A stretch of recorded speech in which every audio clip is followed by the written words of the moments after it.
because to tell you how excited I am to be your leader, there's just not even a word in the Webster's Dictionary. I look forward to our year ahead. Many of you know who I am, because I'm starting my 25th year in the Henderson County Schools. I taught at Cairo Elementary for 8 years.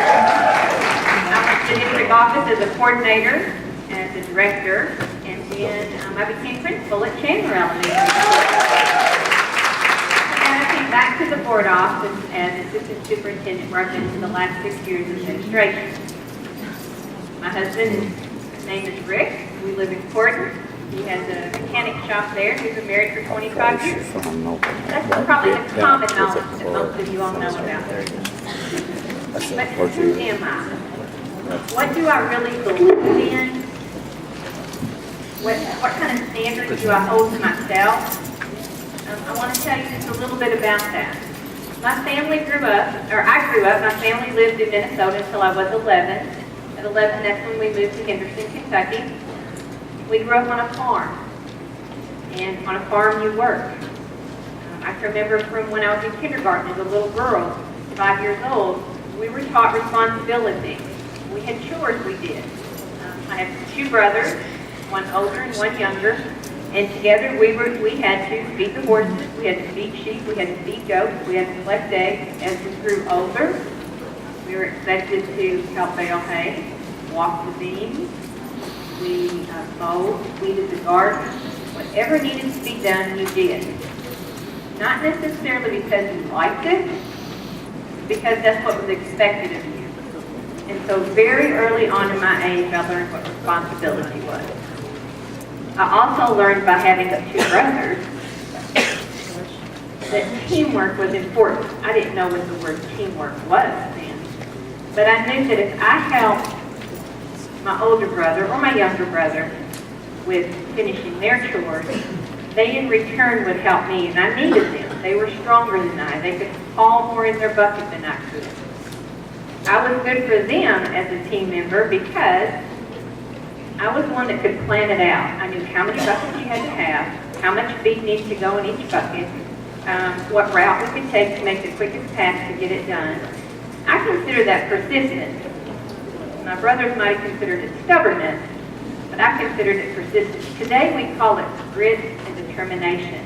And those are 2 things we try to instill in our kids today as we're growing up. My family, beyond my immediate family, have 33 first cousins. That's just on my mother's side.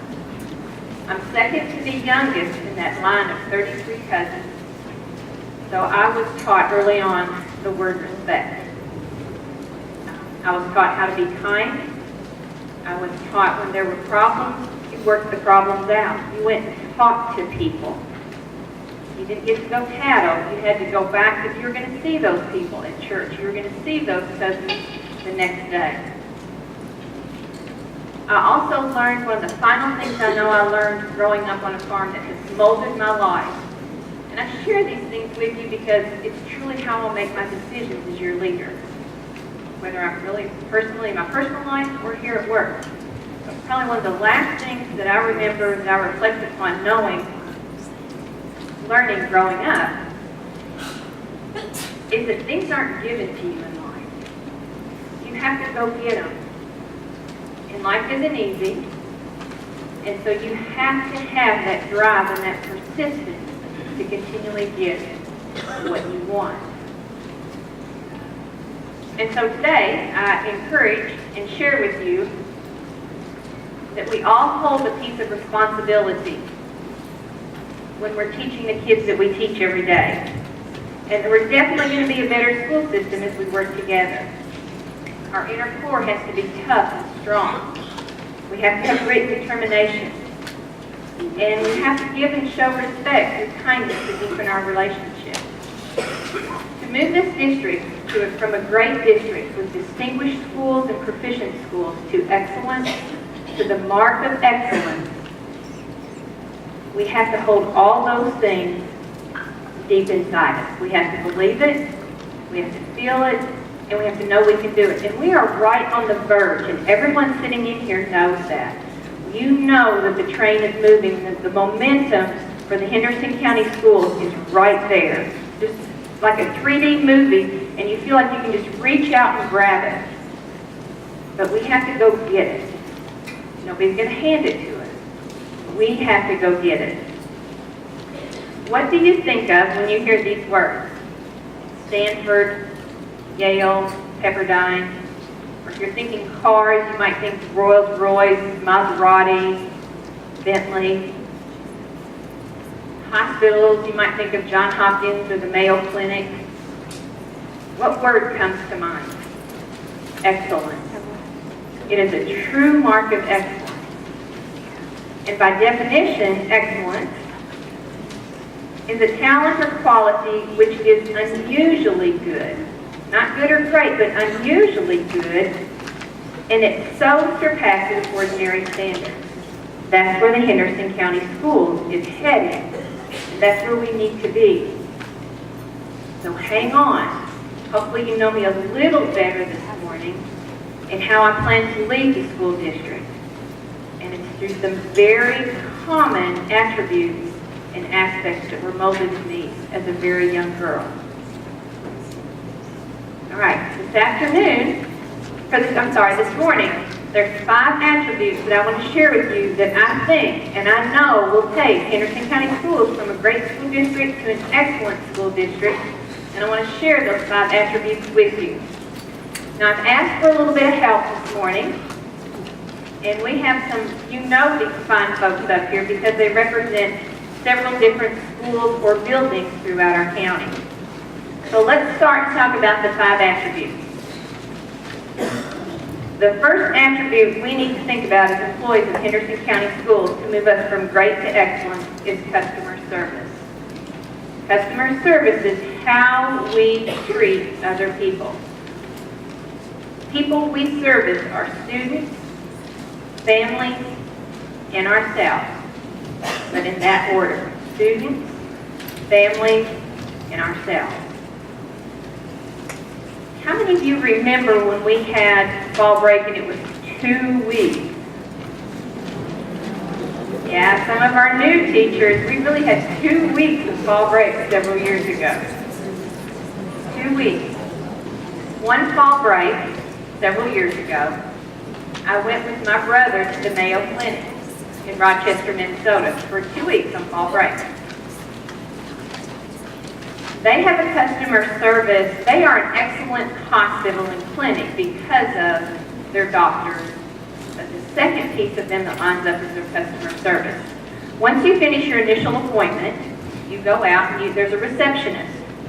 Once the receptionist takes down all of your information, then they start your schedule.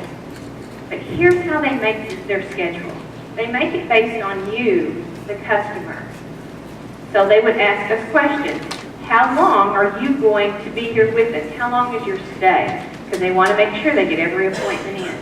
Now the Mayo Clinic is set up, if you've never been there, I can't remember how many floors, but let's say at least 20. And every floor has a different specialty. The 13th floor might be endocrinology, and the 10th floor might be x-ray. If you need a cardiology evaluation, that might be on the 8th floor. And so as she makes your appointments, or he makes your appointments, you literally just have to go from floor to floor to make all your appointments that you need to. So not only does she ask us, how long are you going to stay, she asks, what kind of stamina does the patient have? Because we're here to cater for you. Could my brother have 5 appointments in a day? Could you imagine doing 5 doctor's appointments in a day? Or do you need 2? Do you need morning? Do you need afternoon? They completely cater to you. They also, many times, we didn't have cell phones then, but many times when we would get back to the hospital, back to the hotel room, that light would be blinking. And there would be messages for daily updates. They communicated to us regularly. There were other small things they did, like one day we were getting on the elevators and the doctors held the doors open, and I thought, oh, that's kind of nice of them. They must have been in a good mood that day.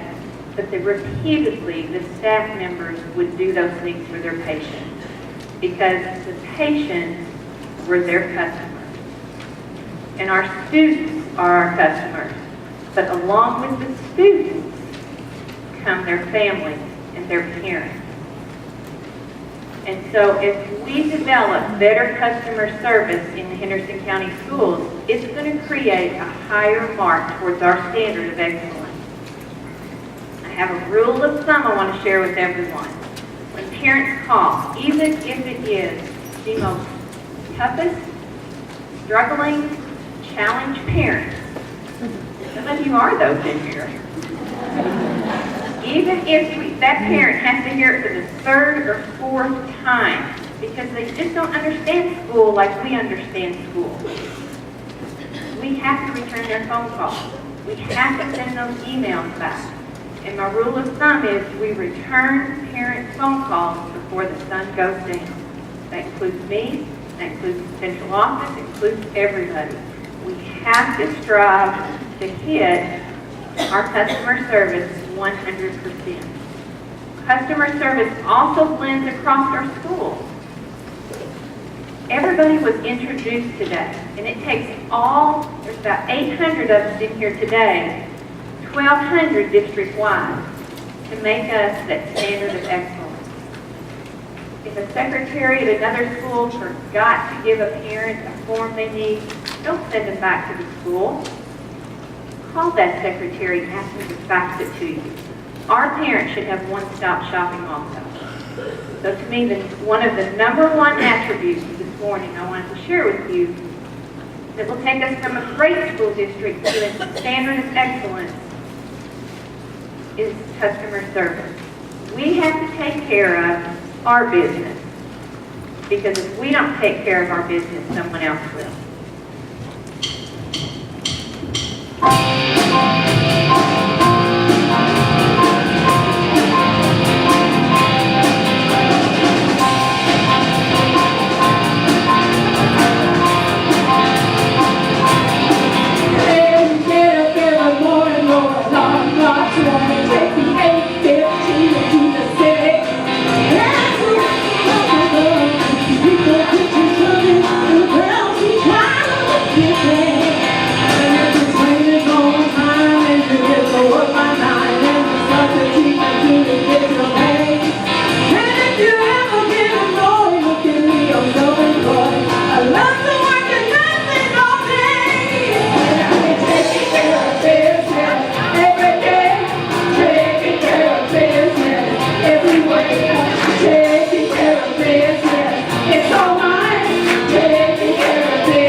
Second attribute we need to focus on in the Henderson County schools to move us from great to excellent are community partnerships.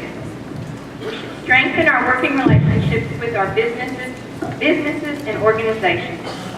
We have established many service learning projects that our kids do every day and every week. We need to do a better job communicating that to our business and our community people. Because every service learning project we embrace with our students teaches them those lifelong and those timeless skills that they will learn once they leave the Henderson County School. How we communicate about the work the students are doing to become better prepared future citizens in our community, we really need to make a stronger splash.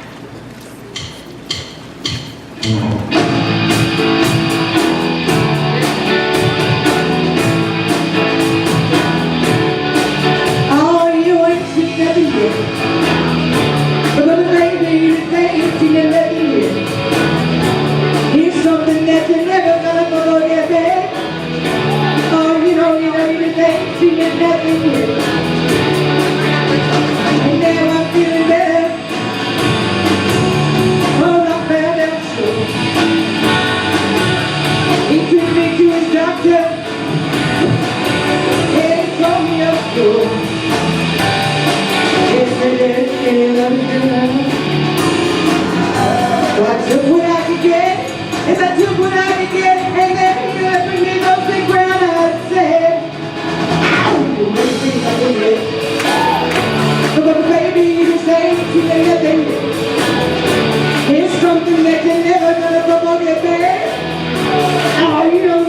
Main Street in 11 years.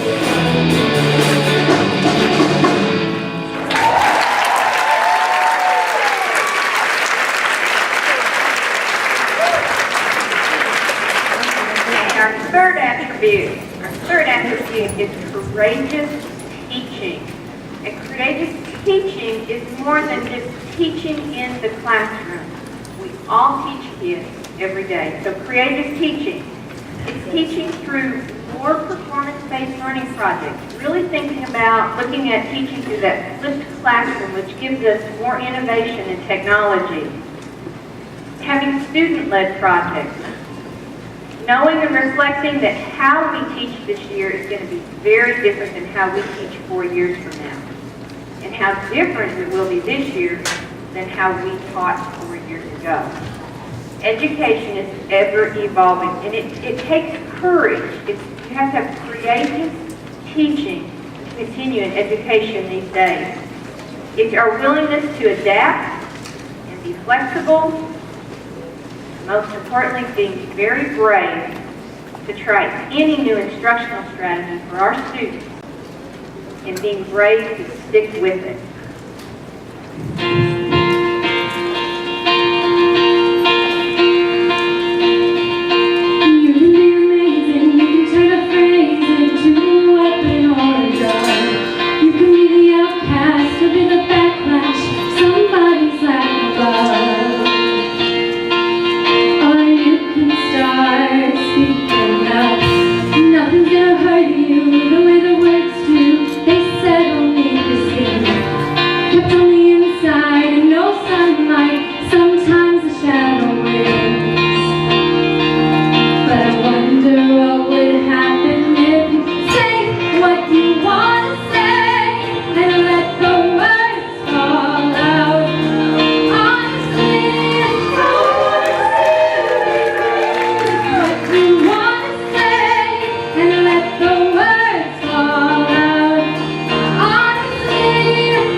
Challenging us with today in Henderson County Schools is the implementation of the Common Core. We've been working on it, and you have had to be brave and creative to make changes that you've made, and you've made them in a short period of time. We have gained, and our students have gained tremendously. The new standards emphasize rigor, stronger vocabulary is built in, thoughtful processes are in place. The Common Core has strengthened and raised our level of expectations for our students. It's good for kids. It is really good for kids. This great attribute has allowed us to strengthen our inner grit and determination as staff members, but it's also created challenges, opportunities for us, mainly from the lack of time we've been given for full implementation. That just means we have to be tougher, and tougher. But you know what we've learned recently as we listen to music?